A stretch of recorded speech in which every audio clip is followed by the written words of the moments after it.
Iepriekšējā video mēs apskatījām 3 Ņūtona likumus. Pirmais Ņūtona likums – inerces likums.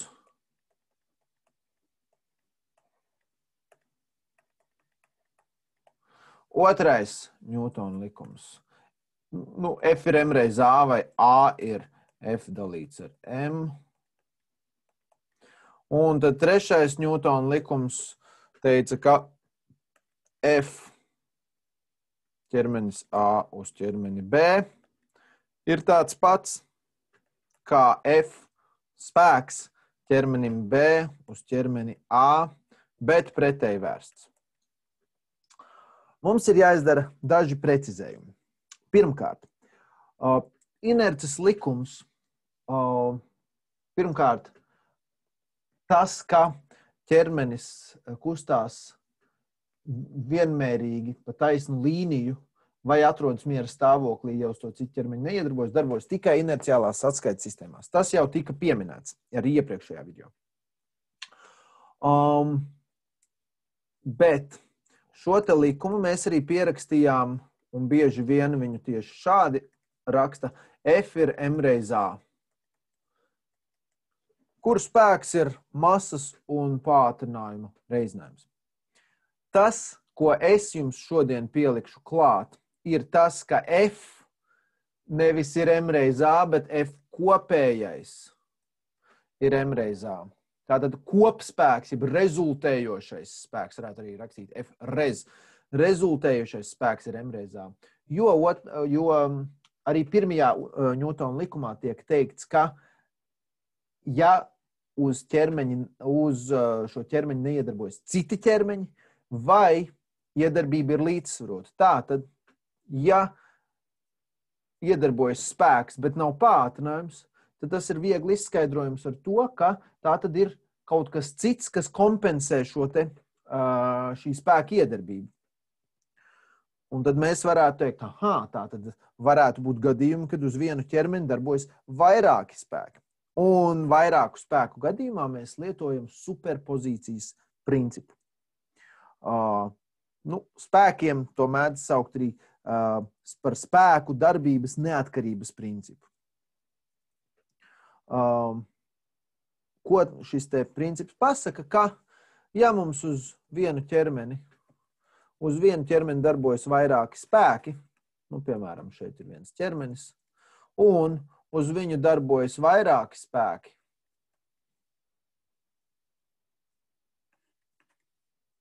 tātad F1,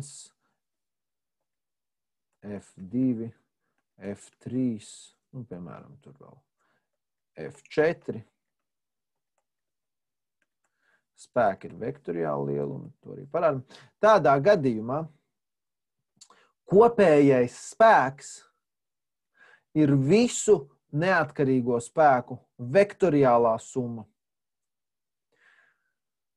Varētu arī teikt tā, katrs no šiem spēkiem radīs kaut kādu pātrinājumu, un tad kopējais pātrinājums būs pātrinājumu vektoriālā summa.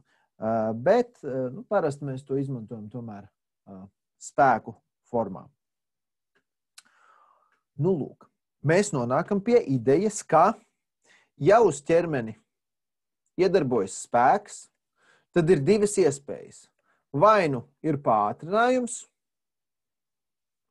vai pātrinājuma nav. Ja nav pātrinājums, tad ir deformācija.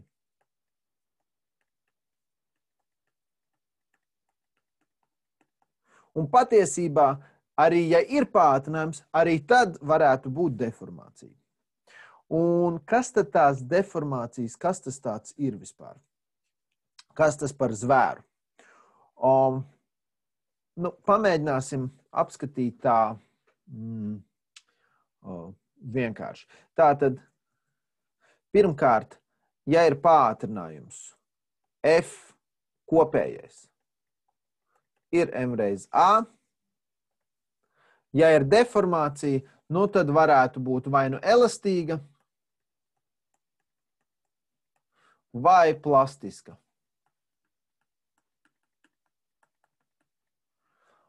Elastīga būs tad, kad spēka iedarbībā ķermenis maina savu formu, izmērus, bet tad, kad mēs spēku noņemam, tad šis ķermenis atgriežas atpakaļ savā sākotnējā formā un izmēros. Plastiska būtu tad, ja šis ķermenis neatgriežas atpakaļ savos sākotnējos izmēros un sākotnējā formā. Tad apskatīsim, kas tie tādi elastības spēki ir, jo mēs zinām, ka, piemēram, izstiepjot atsperi, šī atsperi grib sarauties atpakaļ. Un jautājums, kā tie spēki rodas? Tātad starp atomiem, joniem, molekulām ir elektromagnētiskās miedarbības spēki. Starp viena atoma kodolu, tātad te ir kodols, piemēram, un otra atoma elektronu apvalku, tātad šeit ir otrs atoms, kuram ir kaut kāds elektronu apvalks šeit apkārt. Ja? Ir kaut kādi pievilkšanās spēki, bet vienlaikus arī starp otra atoma elektronu apvalku un starp abu atomu elektronu apvalkiem un kodoliem vienlaikus darbojas arī atgrūšanās spēki. Un nosauksim atgrūšanās spēku par FA un pievilkšanās spēku par FP. Atgrūšanās spēka modulis atkarībā no kaut kāda attāluma starp daļiņām mainās šādi. FA ir A dalīts ar R n-tajā, kur FA ir atgrūšanās spēks un R ir attālums starp daļiņām. Un pakāpes tas N rādītājs atrodas intervālā starp 9 un 15. Bet pievilkšanās spēku gadījumā F pievilkšanās ir B dalīts ar R7. A un B ir vienkārši konstants. Tagad ir ļoti svarīga ideja. Fizikā atgrūšanās spēkus pieņem par pozitīviem, bet pievilkšanās spēkus par negatīviem. Līdz ar to divu daļiņu miedarbības rezultējošo spēku F varētu aprēķināt šādi. Tātad atgrūšanās spēki bija pozitīvi, FA ir pozitīvs, bet pievilkšanās spēki ir negatīvi, FP, mīnus FP. Nu, lūk. Un tad mēs varētu mēģināt uzzīmēt šo te F atkarību no attāluma starp daļiņām. Un tā līknīte izskatītos apmēram šādi. Mēģināšu tā. Nu, nesanāca tik smuka, kā vēlētos. Nu, bišķi labāk. Tagad apskatīsim, kas ir kas. Šo te punktiņu nosauksim par R0.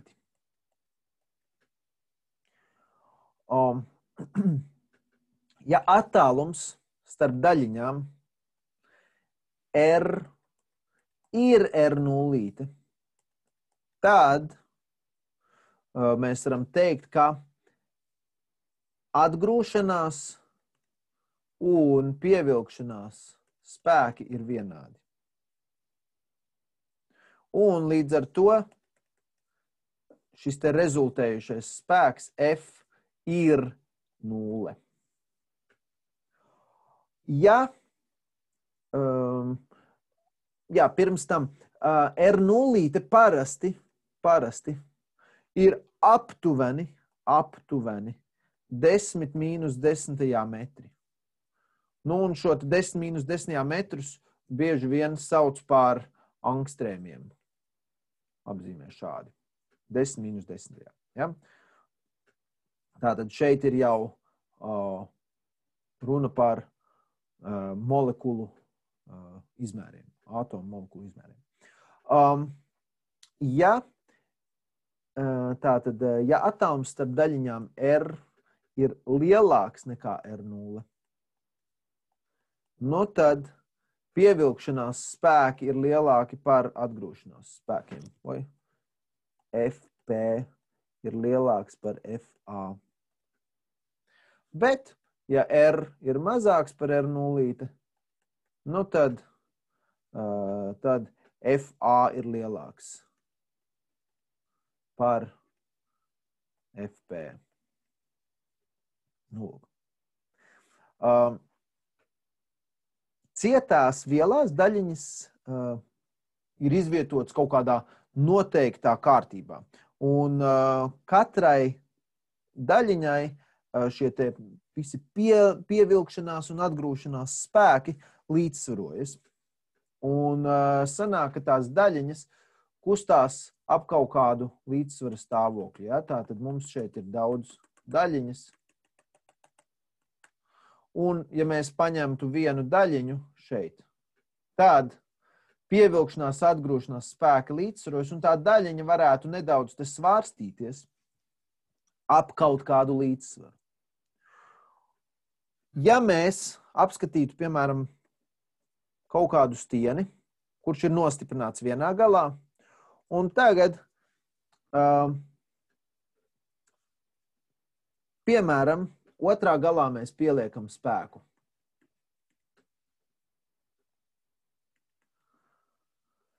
Sanāks, ka pieliekot spēku, šis te stieņa, stienī esošās daļiņas pātrināsies.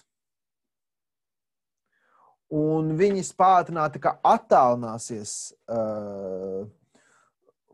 no tā līdzsvara punkta. Un sanāk, ka tas attālums, viņas palielināsies par kaut kādu tur, nezinu, pieņemsim tur delta R, nu tad sanāk, ka jaunais attālums būs R plus delta R. Vai arī, ja mēs saspiestu, tad būtu R mīnus delta R.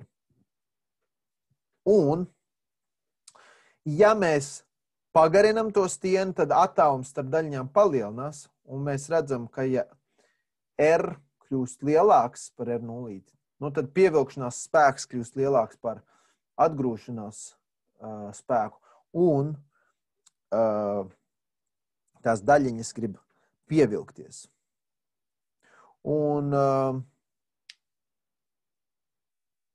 sanāk, ka veidojas visu šo, katra tā daļiņa grib pievilkties atkal un veidojas kaut kāds elastības spēks. Un tas stienis pagarinās principā līdz elastības spēks līdzsvaro ārējā spēka iedarbību. Un ķermeņa izmēru un formas maiņu ārējās iedarbības rezultātā mēs saucam par to deformāciju. Ja tas delta R ir ļoti maziņš, tad šis te stienis var nonākt atpakaļ sākuma stāvoklī, spēj atgriezties atpakaļ sākuma stāvoklī, un tādā gadījumā mēs to saucam par elastīgu deformāciju, bet ja pēc ārējās iedarbības izbeigšanās ķermenis vairs neatgūst atpakaļ sākuma stāvokli, par plastisku. Nu, to mēs jau izrunājām. Nu, lūk, apskatīsim elastības spēku atspērēs. Piemēram, mums šeit ir nostiprināta atspere, un atspērē galā ir pielikts kaut kāds ķermenis. Un tagad pieliksim ārēju spēku un izstiepsim šo te atsperi. Mēs varam teikt tā, ka mēs esam izstiepuši atsperi. Tā, tūlīt. Tātad šis bija sākotnējais kaut kāds L, ja? Nosauksim par L nulīti. Un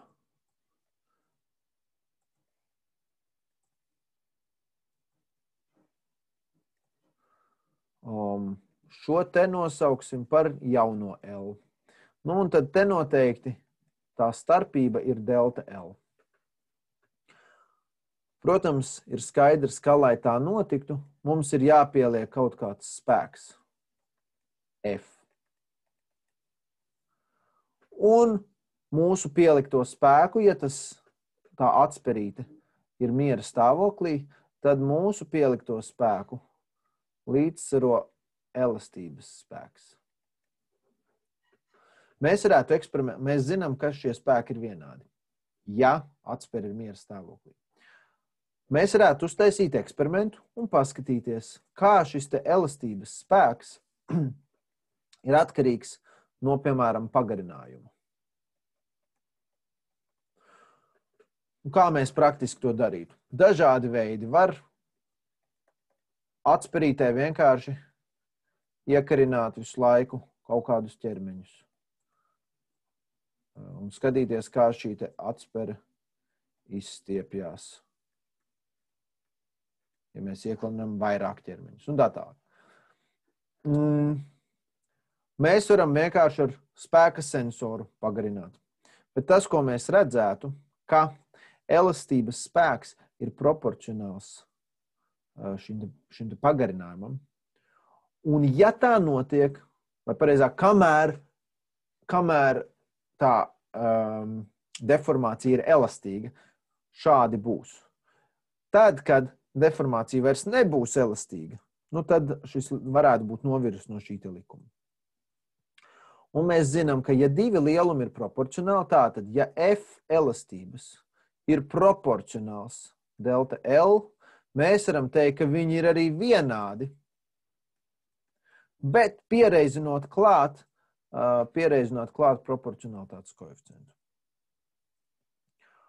Protams, mēs zinām arī, ka spēks ir vektoriāls lielums, un tāpēc rakstīsim šādi te. Un ja mēs rakstam vektoriālā formā, nu tad mums ir jāzina, ka tas spēks ir pretējs tam pagarinājumam, un tad mums te ir jāliek mīnuszīmīte.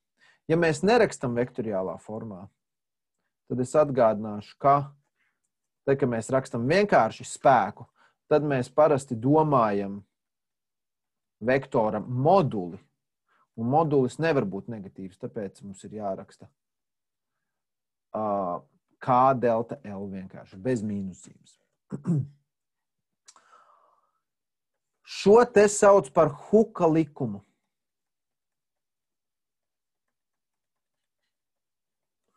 Ka elastīgas deformācijas gadījumā elastības spēks ir proporcionāls pagarinājumam.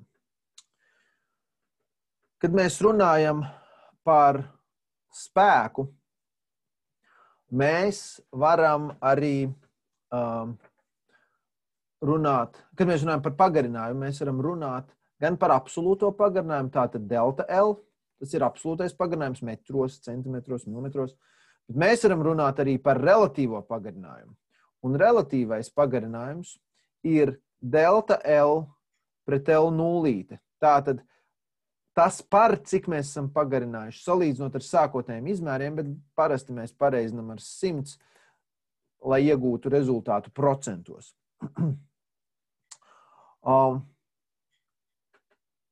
Un, ja mēs paņemtu stienīti, piemēram,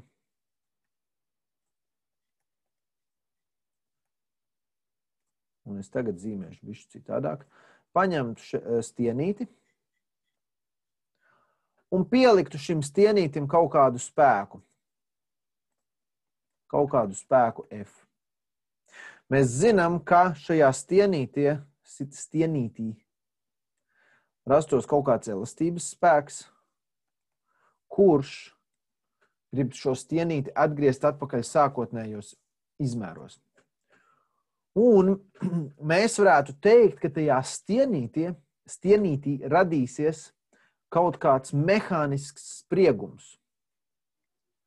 Un šis te mehāniskais spriegums, apzīmēsim ar burtiņu sigma, būs F pret šķērsgriezuma laukumu. Tātad nosauksim šo te par S. Tas ir tas šķērsgriezuma laukums. Tātad viena un tā paša spēka gadījumā, jo mums būs resnāks stienīts, jo mazāks mehāniskais spriegums. Nu, lūk. Mēs varētu uztaisīt jaunu eksperimentu. Un paskatīties, kā šis te sigma ir atkarīgs no epsilona un no relatīvā pagarinājuma. Un tas, ko mēs redzētu, ka šie divi lielumi ir proporcionāli. Un ja divi lielumi ir proporcionāli, mēs viņus varam teikt, ka viņi ir vienādi. Tikai mums ir jāpieliek klāt, jāpiereizina klāt proporcionalitātes koeficients. Šajā gadījumā apzīmēsim to ar burtiņiem. Pirms mēs ejam tālāk, salīdzināsim abas situācijas. Šeit, kā raksturoja atsperi, Mēs nezinām, kā atsperi ir uzbūvēta, bet mēs zinām, ka no dažādiem materiāliem, pat no vienādiem materiāliem, no vienādas struktūras materiāliem, mēs varam uzbūvēt dažādas atsperes. Tātad šis te kā raksturo atsperi, un lai arī tas ir proporcionalitātes koeficients matemātiski, praktiski mēs varam teikt, ka tas ir vienkārši atsperes stinguma koeficients. Tā mēs fizikā viņu saucam. Bet šis te lielums, šis proporcionalitātes koeficients ir cits proporcionalitātes koeficients. Mēs šo saucam par elastības koeficientu, elastības moduli.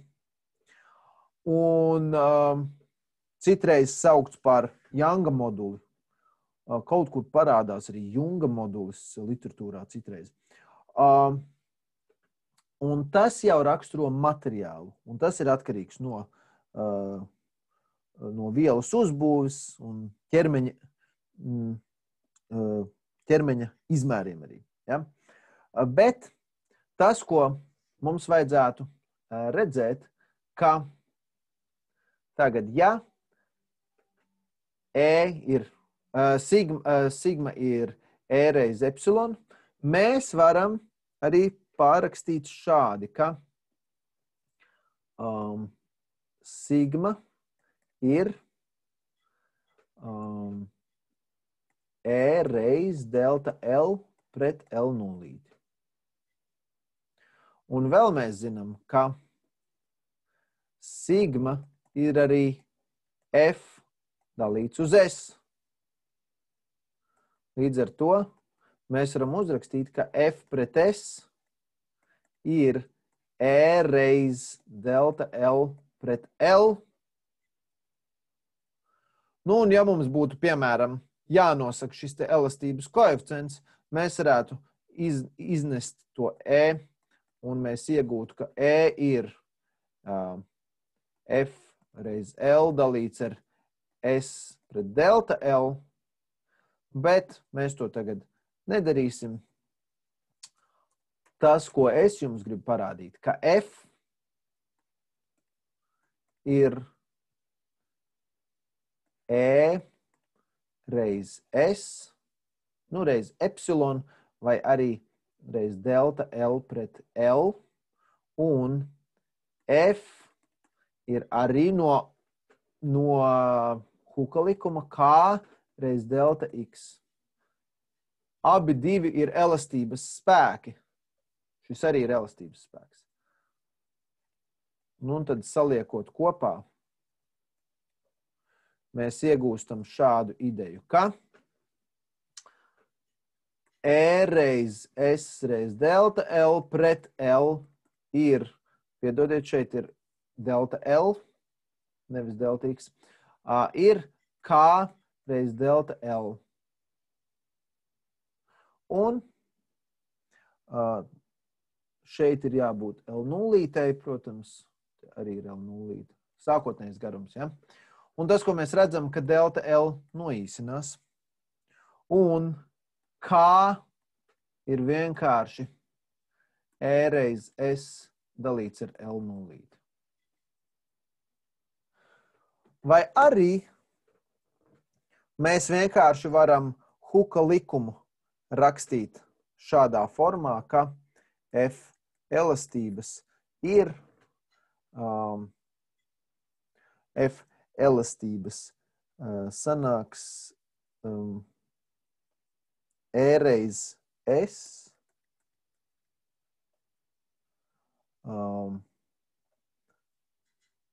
tā, skatāmies, ES dalīts ar L nulīti reiz delta L. Ja? Jeb var arī rakstīt vienkārši E reiz S reiz epsilon. Tātad dažādās formās Huka likums. Tātad pats svarīgākais, ko es no šī gribu jums atstāt. Kā raksturo atsperi? Atsperi stinguma koeficients. Ja mums būtu jānosaka mērvienību, spēku mēra ņūtonos, garumu metros, izsakot K, mēs iegūtu, ka K ir F elastības dalīts ar delta L. Nu, un tad spēku mēra ņūtonos, garumu metros, mērvienība ir ņūtons uz metru. Ja mēs gribam noteikt elastības moduļa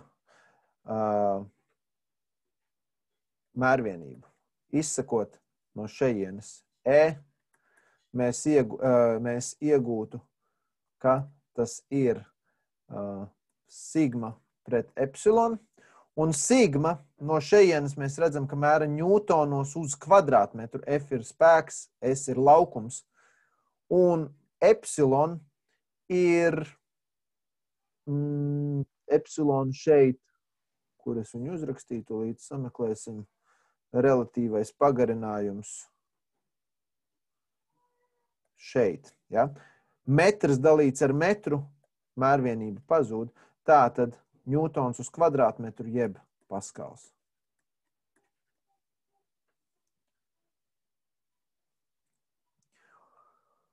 Nu, lūk. Tātad mēs esam ieguvuši nelielu aprakstu par to, kas ir elastības spēks. Un